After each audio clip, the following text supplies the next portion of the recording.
I'm back.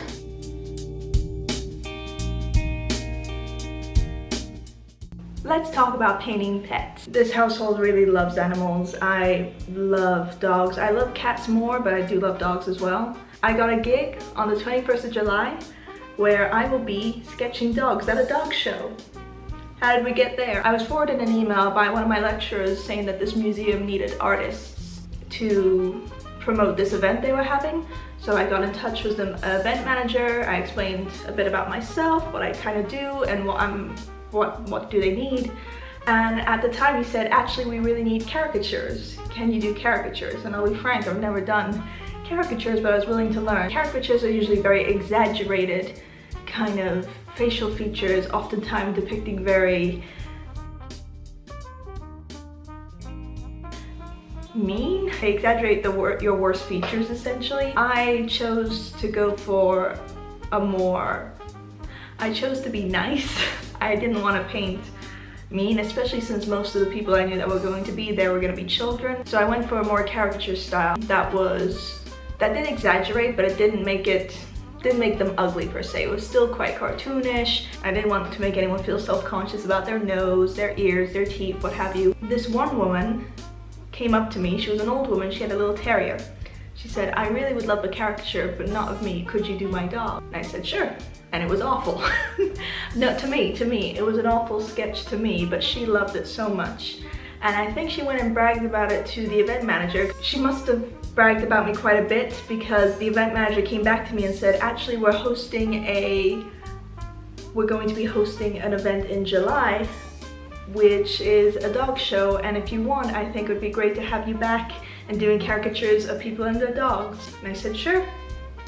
It's a very popular show, they said. More people will be there, so I was like, great, let's do it. I haven't really painted a dog before. I did do one for my grandmother for Christmas. She had a rough collie called Rinty, and it's not my favorite painting because it was based off of a very blurred and fuzzy picture for a reference, and as a consequence I don't think that the painting came out to the quality it could have been. I think that's the thing that I hate the most when I do commissions and people would rather they just send me a picture that they have and the picture is a bit fuzzy, out of focus, it's not a great composition. Sometimes there's nothing you can do about it. As with Rinty, the dog had since passed away, so it's not like I could ask them to set up a photo shoot with me and try it that way. But it was an example, and I said this to my family about how, you know, it's not a bad painting, but it could be better, but in order for that, I need to actually get the reference. For this event, I will probably not be doing any live painting. It will probably just be more caricatures of dogs, people with their dogs. So when I set up the market stall, I had one half that was dedicated to caricatures. I had my chair set up, I had the sitter's chair set up, and then on the other half, my partner marketed the business side where we had all my prints, we had some small studies. I don't bring my original oil paintings down, my portrait paintings, because they're very expensive. I don't want them to risk any damage, especially if I don't know where exactly we're being set up or what the weather conditions are like, but also because they're very expensive. Like, they're worth much more money than most of my other drawings, and you don't know what the weather conditions will be like. If I don't know where we're being set up, it's best not to bring them along. And I don't expect anyone to show up to a very casual event and then be expected to pay hundreds, if not £1,000. If they wanted to buy the paintings, they can, but prints are absolutely more affordable, and that's what I aim to do. But of course, some people do want an original painting over a print. Since we're going to be at a dog show, I thought it would be a good idea to make some quick studies of dogs, dog portraits. It's definitely going to be an experiment. I am coming back to the subject with a bit of a vengeance. I really want to do better than that last painting I did. It's very different to having to work with humans because a lot of the time it's very pale skin tone colors, very smooth textures. And then the most you have to worry about is fabrics, maybe a bit of hair. But with dogs, it's fur. And then there are different textures to fur. Some of them are curlier, some of them are smoother, some of them are short, long, fluffy. So the reason why I've decided to try again at painting dog portraits is because I would love to have them on my stall and to demonstrate, even though I'm doing very rough very bland and not very professional caricatures, that I am a painter, I'm an oil painter, I'm a good painter, and if you want a really genuine good quality painting of your dog, I can do that. But how can I show them I've done that without examples right there on the day? So we have about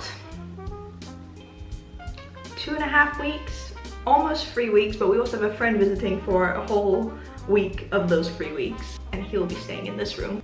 So yeah, let's go paint some dogs.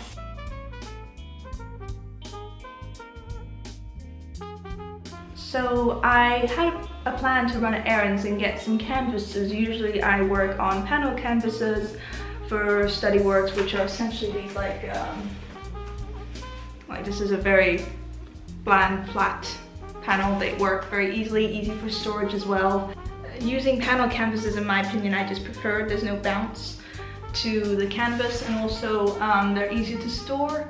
However, I was digging around in my office and I found all these stretch canvases that my parents had bought to me from my old room, so I think we're just going to use those. So another place I really like to go to get free images is Unsplash. It's worked for me so far. All you have to do is type in dog portraits, and yeah, there you get all your choices. What I'm looking for is dog portraits with quite a plain background, just because I personally find that makes my life so much easier. Backgrounds can be very tricky to do. I do have a series in mind that will challenge that, but for now, we're trying to keep things as easy as possible. This one's very cute. I like the quality of the fur on this one. The eyes are great. Background's curious, and we can also crop it so there's space to, there's room for it to fit inside a canvas. I want to see if they have like terriers. This is a gorgeous portrait, but again, I find the background, the fabrics and all that a bit too easy. Yes, I could technically cheat and just paint them a solid color, but let's try and stick as close to the reference as we can for this piece, shall we? Oh, this one's cute. This one's adorable. Yeah, let's go for that. What should I do for my last dog?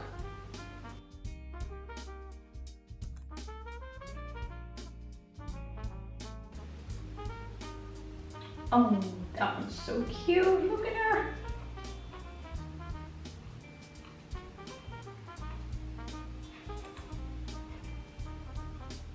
I think that's a winner. Shout out to Karsten Winegeart. You can also click on their profiles. A lot of them are available behind. You can give them a donation if you'd like. And yeah, you can see their portfolio. They also have their Instagram handles, so if you wanted to tag them and let them be credited for their work, that's also a good idea. Yeah, I think we have our 3 dogs. Ta-da! Very cute. Cool. Let's get started.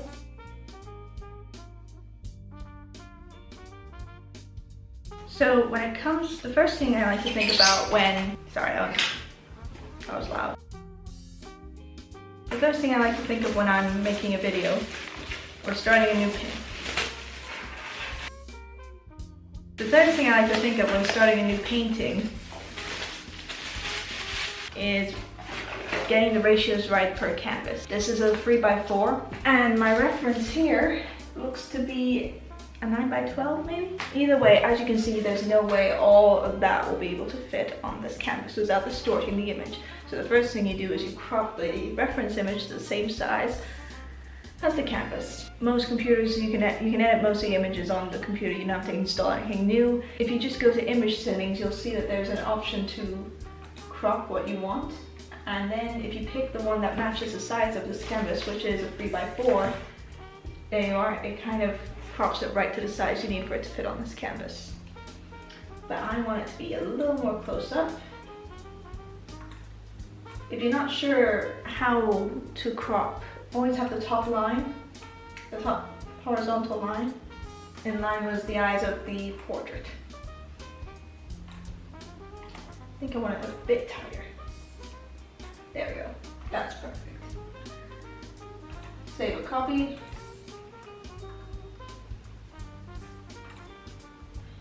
There you go. Now we have a gorgeous little perfect reference for our little painting. Actually, I double checked, it's actually a 4x5. Amateur. Sometimes canvases are built and they're slightly off They're not quite a 2x3 or a 4x5 or a 9x12, but good thing you can always just crop it to how you please in the end.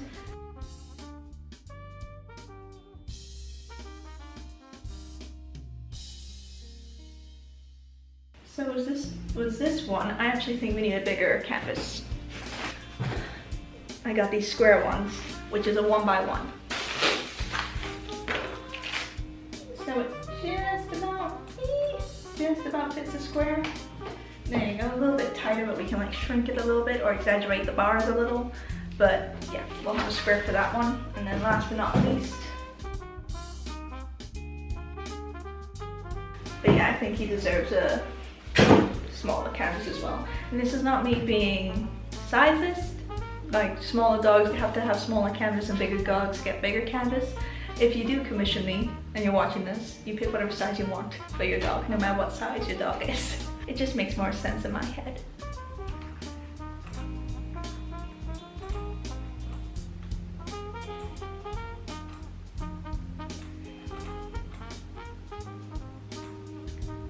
Remember what I just said about having the line of the canvas grid lining up to the eyes of the dog? That won't work if it's not standing, if the angle of the dog is not right in front of you. We have a bit of an overhead shot, so it's a bit more complicated. Just center the dog. There you go. So what happens now? Now we do a grid. So I use an app called Proportion Grid Maker, but essentially any grid maker that you use should work just fine. All you have to do is load up your image. And then comes the fun part, but also the most tedious part. You get a ruler and you line it up. So I'm gonna go on a limb and not make you think too much about math here, because a lot of my students hate when I do that. So just compare how much centimeters or inches you have. For example, this is a 25 by 30. So yeah, it is a 4x5. So if we go by 5 and 6 squares, for example,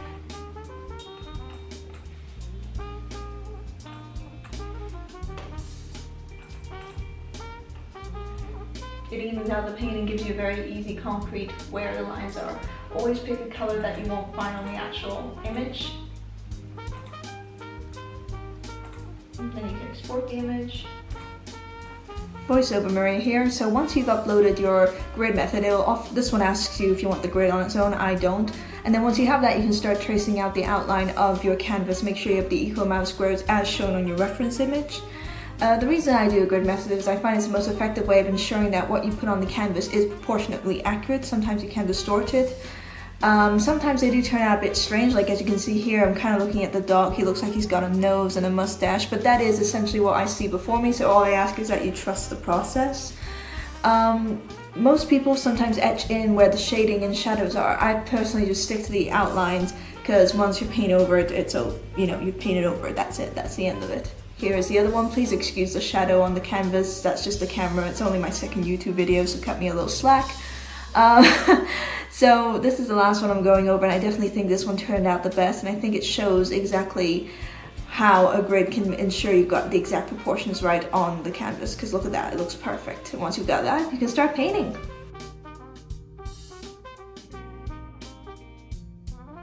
So to start off, the first thing I do is I painted the background of every single canvas. It is just a solid color. Usually when I paint the background, I only do it in a single layer so that the subject that usually gets 2 free layers stands out a little bit more, but I could already see as I was painting the background that the squares were still visible, so I knew already then and there that it was most likely I'd be doing a second coating. I wasn't too sure if I was doing the colors exactly right either. Sometimes I wonder if I dulled them out a bit too more or had them too bright, so you will see me go back and forth over it a few more times for those two very reasons.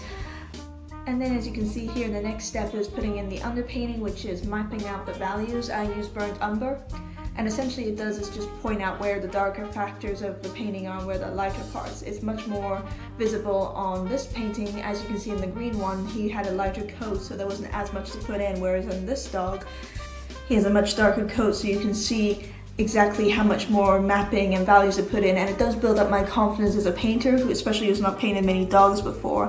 It just helps me see what needs to be put in more layers, what is going to be very dark to look at, and it helps me sculpt and flesh out the dog more as an underpainting, which is great for when we start the next phase. We're only at the underpainting and I love it so much already. I definitely think the nose and the snout is going to be the most challenging part, so I'm a bit nervous to do that, but yeah, she's looking really pretty. Yes, I was very proud of that piece, and as you can see on day 2 I just finished up my underpainting because it did take me like 3-4 hours already, and then I moved on to the blue one, which at the beginning he looks a bit traumatized. But his hair is also not as dark as the last one, but it was also longer, so they kind of build up on each other, so I had to place the values on what I was seeing underneath as the main frame before I did the extra furs on top. It is day 3 of painting. The backgrounds on all 3 of them are dry, so today's mission is to just give them a second coating to make sure that the grid is fully covered, and then if we have enough time to even start working on the dogs themselves. Excuse how I look. I work from home most days. This is what I look like when I haven't bothered to glam up. It was also really hot that week and I didn't want to deal with sweaty makeup and all that jazz. Anyway, so I started with repainting all the backgrounds once more. It was giving it a little bit more coverage. I think the pink one was the one that showed the most coverage, whereas the blue was the one that was struggling the most. But yeah, once I was done with repainting all the backgrounds one more time, I went straight to the pink dog and started putting in the actual colorings and fur and sculpting the face, especially the highlighted parts of his fur where it was a little bit more shinier versus the more darker patches that were a bit covered up. It was such a delight painting it. I thought it turned out so good. If any of you are wondering what I was listening to while I was painting all of this, it was the Magnus Archives. Do not spoil, I am only currently on season 3, but I managed to binge through the entire season 2 while painting this project, so that was a lot of fun. Anyway, back to the dog. It looks great. I just can't believe how well that turned out for my first dog painting officially. I do think it is because it is a short fur dog. It just came out much easier putting in the values, where as you'll see with the other 2, although not impossible, when they have longer fur, there's a different side of texture, so it was different method of painting. But yeah, this one looks so good. I can't stop staring at it. Anyway, serious mirror. I definitely think the more challenging parts of painting this were the nose, the part under his mouth, which was kind of his neck, and then his nails and the chest area. The chest area had slightly lighter fur and it looked a bit longer than the rest of his fur, so I was unsure whether to just treat it as like a regular blending patch or whether to actually add individual hairs over it once the first patch was dried. Anyway, that was for another day. I guess I didn't bother filming a little update. Anyway, I just went straight to painting into the blue one. I found his the most challenging of the 3 at that point because, again, a lot of his main highlighted furs were not going to be painted for this layer. I had to wait until this part had dried before I can go there. So it was me improvising and just adding colors based on what I could see as his underlayer, his undercoating. And yeah, so you could see me really trying not to jump the gun and just start painting longer bits of fur, just kind of keeping it to the color scheme that he is given and dealing with it a bit later at another time. Same situation was for the green one. You can see me kind of just laying out the colors where it's lighter, where it's darker, but at the same time try not to already put in the fur, add in the strands, make his fur was also quite curly as well, so it was just me blocking out the color scheme and going back over it hopefully at a later date. I say day 5, but honestly I had a week to let these guys dry, so this is me coming back a week later and just redoing the backgrounds one more time. The green one had a bit of a shadow to it, but I wasn't sure if I wanted to keep it or not. Then as you can see I finally go in and I start putting in the texture of the fur for the blue dog. I wasn't too sure if I was doing the right method because I was kind of going by one color and hopefully adding the lighter, whiter fur hairs over it. But I, in the end, chose not to go that route and just to start blending straight in with all the colors, including the lighter parts. You can see me kind of change my mind when we get around his snout and just start immediately going in with lighter hairs. I will be honest, I wasn't sure whether to trust this process because it looked a bit artificial, I guess. But I just chose to just keep going, and as you can see, gradually, slowly but surely, the more fur, the more strands I added in, the better it looked. I wish I could say the same for this green painting, but honestly I just wasn't feeling confident with it at all. I just wasn't sure which was the best method to add in the fur. Here you can see me still blocking out the colors, hoping to add the fur in later, but because the texture of this one's fur is also very different to the blue one, at this point in time I wasn't very confident with how this painting was going to turn out. Okay, so 3 days till the dog show. There's a wasp by my window. I have done everything I could to let it out. Windows open, curtains are closed. I hope it stays there. I can't have it interfering with me while I'm working. I'm aware that the green one has still a long way to go. But I only have today and maybe tomorrow to paint, but even if I were to paint tomorrow, that would not be enough time for the paintings to dry. The reason why it's been a bit impossible is because I have a person staying in my office, which is fine. But it's been very busy, and straight after the dog show we're all gonna be traveling, so I'm gonna make sure I do the most I can today, and any leftover work that needs to be done tomorrow, even though it is really warm in here and I am really trying hard to find the energy. So let's keep going. Poor her, I remember how hot it was. That curtain's pulled over for the heat as well as the wasp. For this one, I didn't need to do a second coating. The paint on the first layer was thick enough, so it's just little touch-ups on the eyes, nose, ears, and mouth. And then for the blue dog, I decided to just bite the bullet and add the lighter highlights to the fur, which ended up helping the painting look a lot better than it did in the beginning. You just have to paint what's in front of you and not to overthink it is the lesson I learned for this one. It's not realistic, but it looks good. So, a little bit of bad news. It looks like I won't be finishing the green one. Aww. So I thought about it. Yesterday was a very stressful day. That was meant to be the last day I was painting, and a wasp flew in at one point and put me off of filming for about 2 hours. The good news is we do have 2 very strong pieces, and I'd rather have dedicated my energy to those as I did yesterday. And to be honest, when I look at the green one, it's not terrible. I mean, I like the eyes. I think it had great potential. I did think I overestimated my ability to do the fur in 2 layers. I think it would need at least 3 to 4. There was so much color, so much texture, and unlike the other 2 where it was very either short hair or they were all going in a very coherent direction, this one was just very fluffy. But yeah, doesn't matter. We have 2 strong ones that will be coming with me tomorrow and will hopefully be dry by then, so who knows. I might be able to paint this when I'm back from my travels, but honestly I don't see myself doing that unless I have to because I'm tired. But yeah, it was good while it lasted, and I think I've definitely learned a lot about myself as an artist and about dogs while painting it. And let's hope that the dog show tomorrow proves to be a success, and maybe 1 or 2 of them will even be sold.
Yay! So I'm currently back at my parents' house to film this outro because I didn't get time to do it when we were wrapping up the dog show. We finished at about 4 and then we had a quick dinner afterwards and then we had to travel the very next day. So here I am, just doing my outro in my old bedroom. It went very well. I don't think I had a moment's rest until the dog competition was on, but between then and that, it was just me constantly caricaturing. My hand was almost cramping. I sketched a lot of caricatures of people's dogs, people's kids. Sometimes I did a few family portraits. Overall, it was a very good day. Definitely better than the last, and we've been invited back to do it again in mid-August, so that's really good. So none of my dog paintings got bought, but they did take a lot of business cards and they asked me a lot about commissions, so hopefully something will come out of that. For now though, I am going to enjoy my very short break. I'll still be working behind the scenes. If you like this, be sure to give it a big thumbs up, comment below, let me know which one was your favorite, and I look forward to seeing you in the next video. See ya!